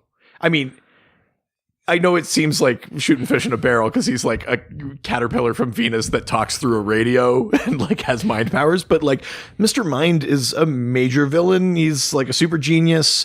He's kind of silly looking or whatever. But like he doesn't suck that, especially when like his powers are still useful. Yeah. It's not like he's, like 10-eyed man or like there's so many like worse villains out there. Slipknot. Hardline. I guess, yeah, all those kind of ones. Big Sur. So, no, I don't think he's the worst that way. Is he the worst? Like, the baddest of the bad? I think in 52, they kind of were trying to make him that way because when they made him this sort of multiversal threat that he was, like, eating realities, like Booster Gold and Rip Hunter were going up against him and stuff like that. They were trying to make Mr. Mind this sort of like cosmic kind of villain, which is kind of fun in its own way. I kind of like that story. But you don't see him a ton. It's not like he's like always in the lineup of like the secret society of superheroes or like he's sort of like, he's basically in terms of perception and like frequency of use in comic books, he's sort of second tier. He's like the Brain and Monsieur Mala and like some of that Brotherhood of Evil kind of thing. You can make the argument that he's formidable and that he can present a challenge, but is he used that way? If you're making a lineup of villains, you immediately think of Mr. Mind, like, oh my God, you have to have him. People probably think Black Adam or Dr. Savannah as the like Captain Marvel or Shazam opposite before they would think of Mr. Mind. Is kind of what I mean by that. So no, I don't think he sucks, but he's also not the baddest of the bad. No. It's not the one you would go to, I don't think. Definitely. Yeah. All right. Next question is from a new resident. All right. It's a grim name. Okay. Dead to myself. Oh no. Does that mean that like they are dead to themselves or that someone else is dead to them? Like you're dead to me. You're dead to myself. Or like, or they're going to kill themselves. Thou art dead to myself. Or are they like a caveman trying to kill themselves? Oh no. I dead to myself. Jesus. Me no happy. Me dead to myself. Do you mean you're going to kill yourself? Yes, me dead to myself. Oh no. What was the question? I don't know. It was written in blood. Wait, was this a Twitter question? Oh no, we're leaving Twitter and heading over to Instagram. Now we're going to Instagram, take some questions and answer them. Dead to myself asks, Dead to myself asks, me talk no good. Please don't Bizarro speak it. Dead to myself asks, talk about the differences / relationship between Captain Marvel and Billy. Same person, different people. Is Billy the host of Captain Marvel? Is Billy innocence what keeps Captain Marvel in check? Well, the one thing I can say, Billy is not a host to Captain Marvel. It's not like the Spectre or the Enchantress or characters like that, where they have a personality on their own and then take a human host. Captain Marvel doesn't exist without Billy. That being said, that version, like we talked about, they were still different people. But I guess what I'm saying is if the Wizard had chosen someone else, that person wouldn't have been the same Captain Marvel as Captain Marvel with Billy, right? Like Captain Marvel is essentially like an adult, best possible version fullest of yourself. potential version of Billy. Yeah. So he could only exist as Billy, like from Billy. That version of... So it's not, he wasn't like a personality intact that then inhabits Billy or something like that. Yeah, their relationship, they're aware of each other, but not like a split personality kind of thing. Like they can't talk to each other. But do they know when the other person's doing something? Like, are they like hanging on while the other person? It's not like Hulk and Banner. It's not like that. It's just that the memories are retained because they're technically the same person, but they are such different personalities that they're not. It's not just changing the shell on the outside. They actually change who they are. Oh, okay. I think that's the easiest way to describe it. But they do share like memories in that. But it's not like while Billy's walking in his head, Captain Marvel's like, say Shazam, say Shazam, say Shazam, or something like that. Yeah. Or like while Captain Marvel is out doing stuff, like Billy's like, but what about snacks? Or like whatever. Like it's look, boobs. It's not like a voice boobs, in his head. Boobs. They don't like flip spots or something like that. Yeah. I also like the idea that because of the wisdom of Solomon, like he just makes different decisions because he's an adult, and two, he has this extra wisdom part. Yes, yeah. And so that he can literally make these decisions as if he's a separate person because he's such a different person. Yeah. So yeah, and that's the big difference with Shazam, is that Shazam is Billy in an adult body. yeah, That is one where it's literally just changing the outside. totally. Yeah. All right, next question comes from our favorite sexy resident, the real Josh Gill. Yeah, Gil. Yeah, sexy Gill. Josh Gill asks, Black Adam has been shown as not being able to say Shazam without transforming. Can Billy say Shazam without transforming? How has that changed over the years? Sure. When he was Captain Marvel, it was this simple. If you say Shazam, the lightning comes down. You don't necessarily transform if you manage to block the lightning. So like I said, like he's used it as a combat technique, right? Where you put someone else in front of it or something like that. Even as recent as the New 52 in Forever Evil, the Earth 3 version of Alexander Luthor has the ability to steal powers from the people that he kills. And he kills that world's William Batson and becomes Mazas, which is the inverted version of Shazam. And he's fighting our Lex Luthor, and he says like, I'm stronger than you, I'm faster than you can't beat me. And Luthor says something to the effect of like, maybe, but I am you, I look just like you, and I sound just like you. And then he says Mazas, the lightning comes down and hits Alexander Luthor, and then he stabs him while he's mortal and kills him. So you can weaponize the thing and possibly not transform. But it was that simple. If you said the word, it happened. In the New 52, because they made his name Shazam, I think they were like, this could be a problem. So there's a little like nugget in there in the comic where they say that he has to say it like with intention. Now, does that apply to Black Adam? I actually don't know. It might not, but it does apply to him. Like he could say, my name's Shazam without transforming. But if he was like, they call me Shazam, like then he might transform, you know, like it depends on like, if he means to turn into him. Yeah, exactly. You know, like he could do it for emphasis if he meant to transform. As far as that applies to Black Adam, I don't know. Black Adam might not get that sort of leniency because it's not his name. Exactly. I'm very curious. I'm curious how they're going to handle that in the movie. For Black Adam? Mm-hmm. Yeah. Yeah, I mean, they laid some groundwork for it. So, yeah. Yeah. Especially, you know, if it's like a different director and stuff like that too. It's always interesting to see like how different people kind of... Aquaman and Justice League, yeah. Some big changes. My man. Aquaman. Next question comes from ABC Brooks. ABC. Brooks. As easy as ABC. Brooks. That's 1, 2, 3 Brooks. Simple as do, re, mi, Brooks. ABC. Brooks. 1, 2, 3. Brooks. Brooks, you and me, Brooks. Brooks. Brooks. Brooks. Brooks. Brooks, Brooks, Brooks, Brooks, Brooks, Brooks, Brooks, Brooks, Brooks, Brooks. Brooks, Brooks, Brooks, Brooks, Brooks. Wait. Do you hear? Yeah, the last person turned it off. Oh, It's just us now. I guess it's time to leave Neverland. Why? Of all of the fucking references to me.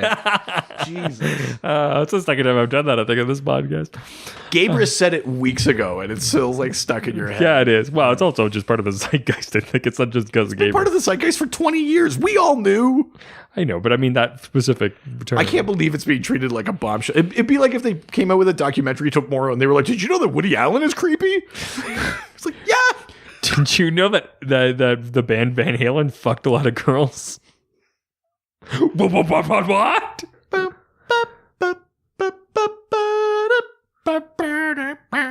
Oh, Joe! Fuck. Brooks! Oh, yeah, Brooks! Nice. Oh, yeah! Way to bring it back. Yeah. So what does ABC Brooks ask? ABC Brooks asks, how do you feel about the updated Jeff Johns written Shazam, where he is part of a foster family? It is used largely as the basis for the movie, and I think it's great. Yeah, I mean, I do too. So Billy used to have family. He had his uncle Dudley that he lived with. He still didn't have parents. Did Dudley, did he do things well? No. Did he, How dare you? How dare you? Did he do right? Oh, okay. I see.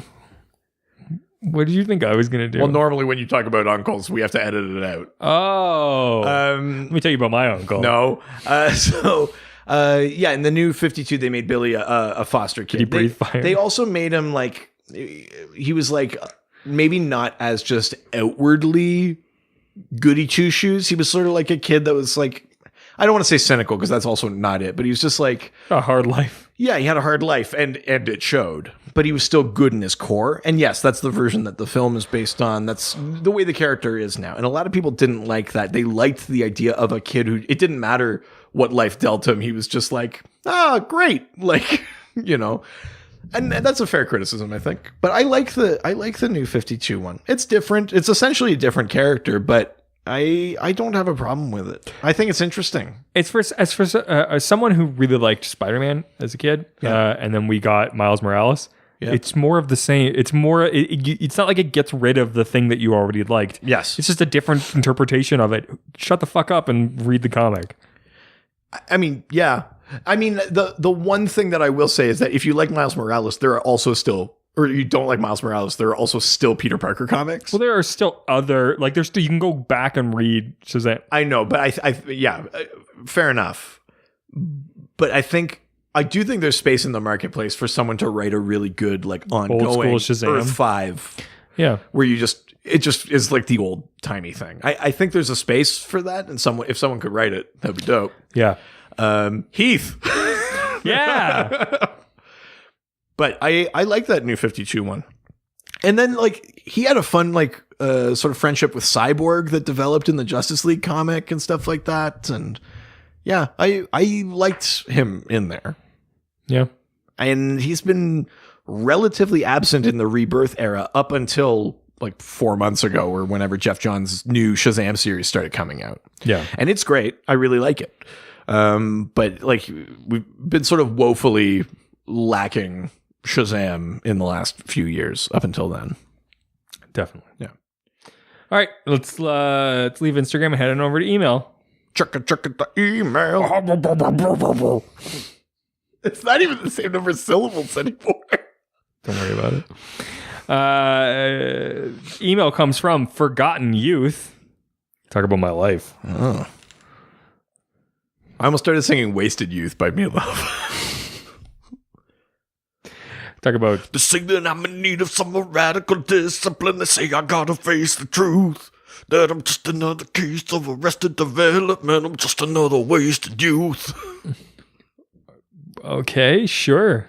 It's on Bat Out of Hell 2. Back into Hell. It's the same album as I Would Do Anything for Love. I forgot that you were such a Meatloaf fan. It's a thing it's a weird fact about you that I always forget, and then something like this happens, and I'm like, oh yeah, that's it's like one of those weird DC characters. You're just like, oh yeah, oh you. Yeah. I forgot you were part of this. Fucking weird. Okay, Forgotten Youth asks, what is now considered canon? the original version of Captain Marvel or the dreaded New 52 version of Shazam? Wow, this person's putting their fucking... It's the first, like, anti-new version of Shazam we've gotten. First, like, outwardly. Yes, yeah. Other people might just be harboring the hate in their hearts. Yeah, that's true. Well, I'm sorry to disappoint you, but the canon is Shazam. Bam. But Shabam. I think you can reasonably conclude that the Fawcett Comics era, maybe not the DCU stuff, but the stuff from the Golden Age when it was Fawcett Comics.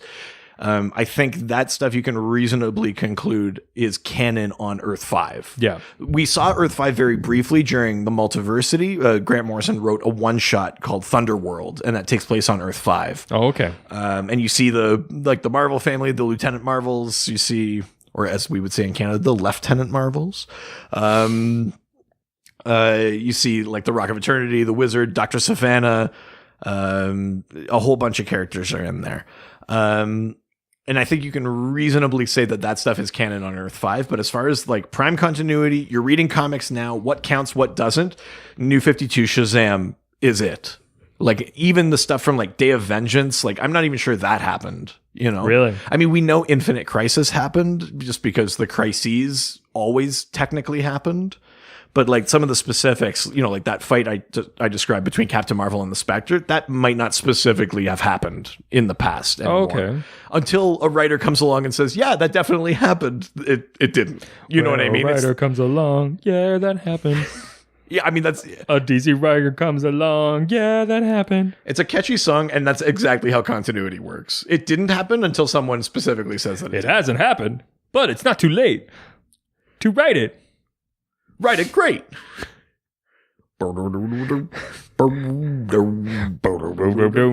ABC Brooks. No. Yeah. So I'm sorry that you don't like quote unquote the dreaded Shazam, but that's what counts. It sounds like the dreaded Shazam. What accent was that? I don't know. You like Maltese? I think that's more like Italian, isn't it? Well, yeah, Maltese is close. Yeah. Malta is close to Italy. Yeah. So no, you fucking idiot. Now we're leaving that email and heading on over to Reddit. So good. Where everyone is nice and no one's ever mean. That's correct. And our favorite Redditor is MadSeb77. Were you trying to do that like Mandarin? He's our favorite Redditor. He's our favorite Redditor. You'll never see his post. I'm not a terrorist. Terrorist. Who asks, in the DC Elseworld story Kingdom Come, Shazam was winning against Superman by calling forth his lightning on him, making him bleed and hurting him. My question is, in the current DC Rebirth era, do you believe he could do the same? Yeah, I do actually. Now the trick here is having the presence of mind and sort of like leaning on like the wisdom of Solomon and the courage of Achilles, like those kind of things enough to basically get the upper hand in a fight with Superman. He's almost as strong, if not as strong. He has an edge in that his powers are magically based and Superman has a vulnerability to magic. It's not like being vulnerable to kryptonite. Kryptonite weakens Superman. Magic can just like hurt him. You know what I mean? It basically just like levels the playing field a little bit. But I think if he managed to get the upper hand and sort of, you know, do that, the maneuver where he puts him between himself and the lightning, you could probably hurt Superman a bit. But it's about how much does it actually hurt Superman and how much can you like keep it up before Superman gets out of the hold or elbows you in the face or whatever, right? I do think they can go toe to toe, just in a fight.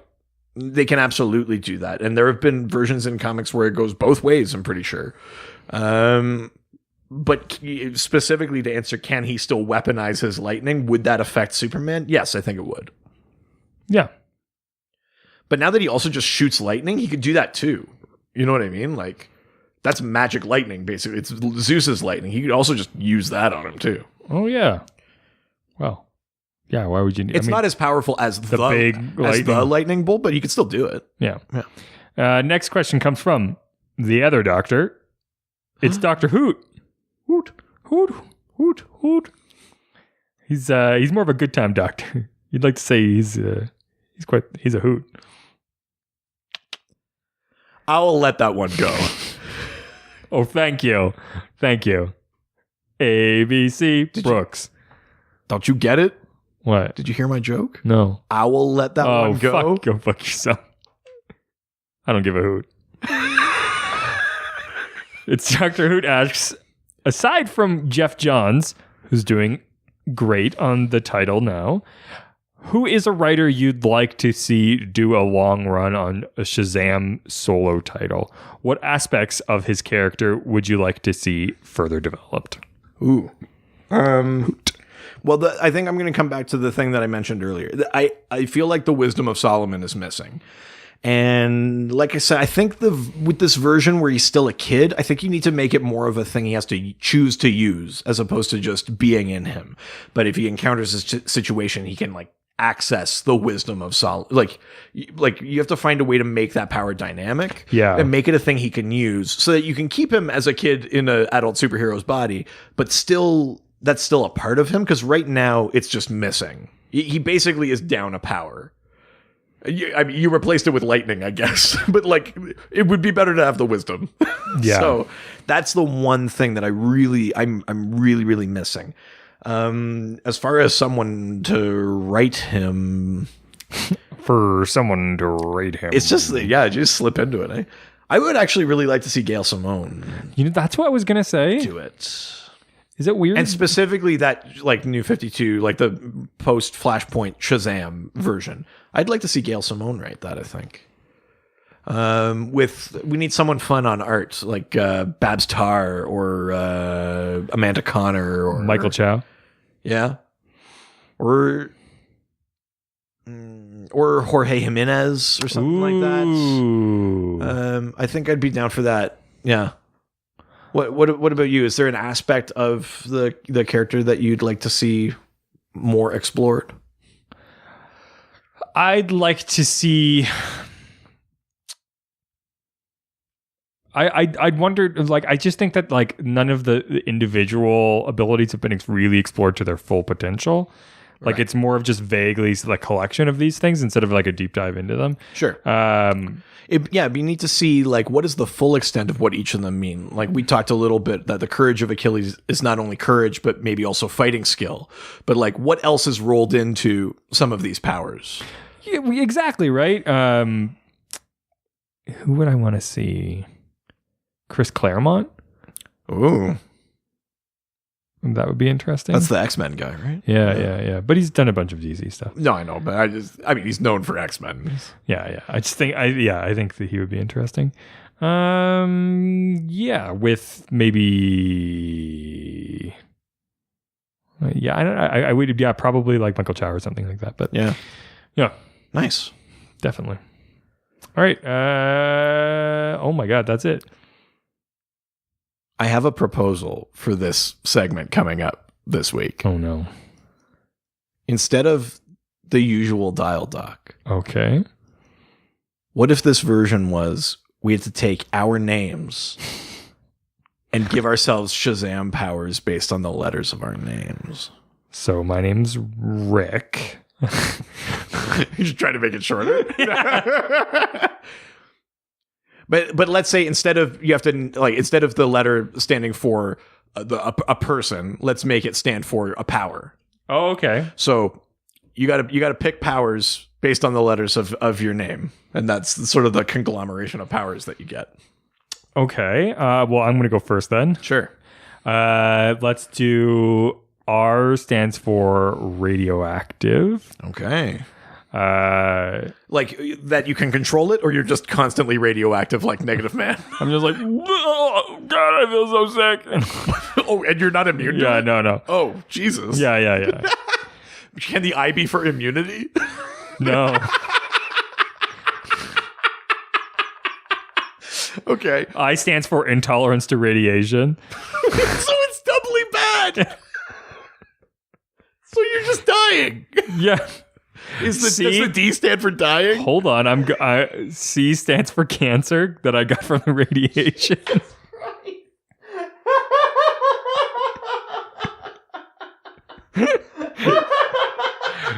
H stands for hair loss that I got from the cancer. Oh no, you don't get hair loss from cancer. You get it from the chemotherapy. Well, okay, that's what the C stands for then. So the C is for chemo? Yeah. So you don't have cancer, but you're getting chemo? Yeah. What? Yeah, I've got cancer. The H stands for hair loss. It's just attributive to all the things happening. The A stands for...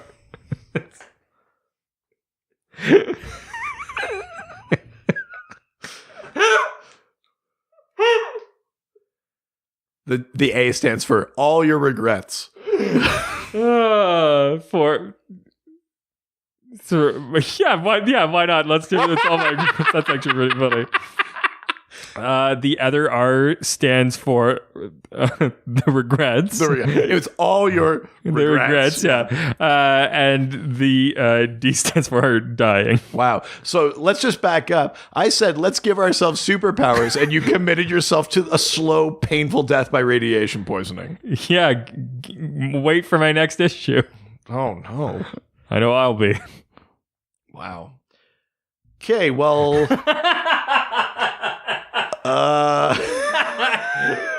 You know I have to ruin everything. I mean, that was spectacular. That was spectacular. Yeah, this is why we can't have nice I things. loved watching you go down the rabbit hole. It just started with the one thing, and then you were like, "No, Yeah, no, let's commit to this. it's gonna happen." Yeah. R. R. Were you actually doing your name? Yeah, I'll do my name. Okay. I mean, everyone knows it by now. Do they? How?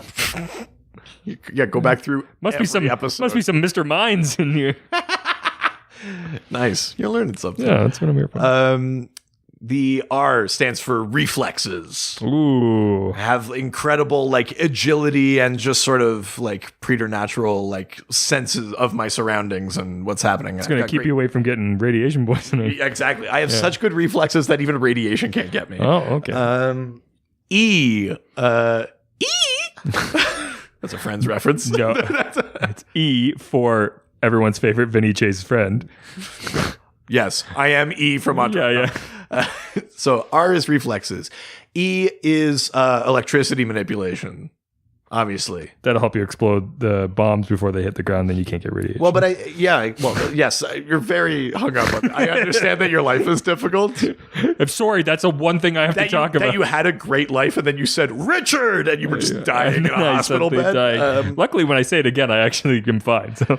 What a weird thing to wish. Yeah. I don't know why I keep saying it. Yeah, just don't transform. You have that power. It's like Russian roulette. One of these days, I'm gonna die, and it's too exciting. It'd be funny if you didn't control that lightning. It's just anytime someone said your name, you alternated like, between no. healthy and dying. If I was just like, "Oh, hey, Richard," and you're like, "No." I is for invisibility. Oh, And D is for dyslexia. You're just what's the one thing? So I always say my name wrong. I can never access my powers. Oh my god! Dear, damn it! Oh, Tree. Oh no! Ready. Reeb. Oh. Why is that one of the powers?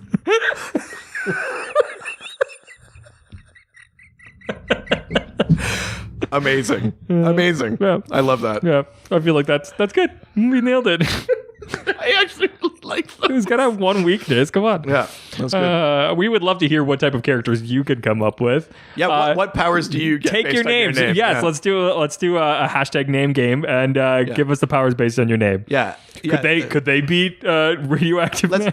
Yeah. Hashtag Name game. Hashtag say my name. Sure. Hashtag say my name. Hashtag when no one is around you. Hashtag say baby I love you. Hashtag you've been kind of shady in calling me hashtag baby. Hashtag why the sudden change. Say my name. No one needs around you. Say baby I love you. Why the sudden change? That song is a banger. So good. It is really good. So we'd love to hear the characters and I would, come up with the attributes for your superhero powers.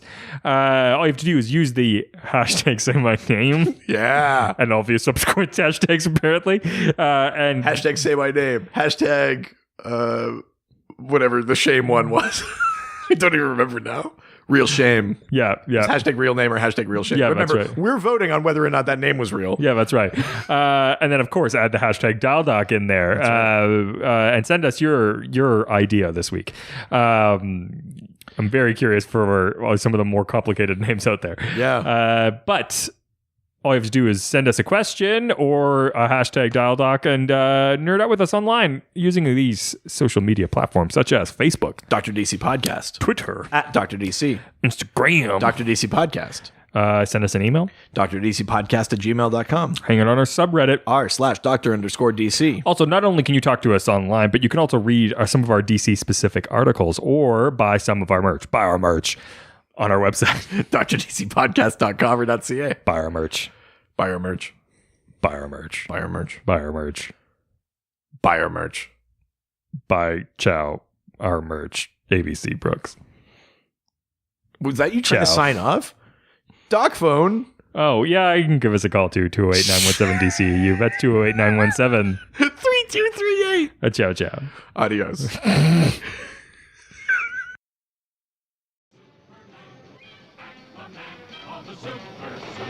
Heroes, they always fight for what is right. Live with danger and adventure, they are men of might. This was a Brain Freeze podcast.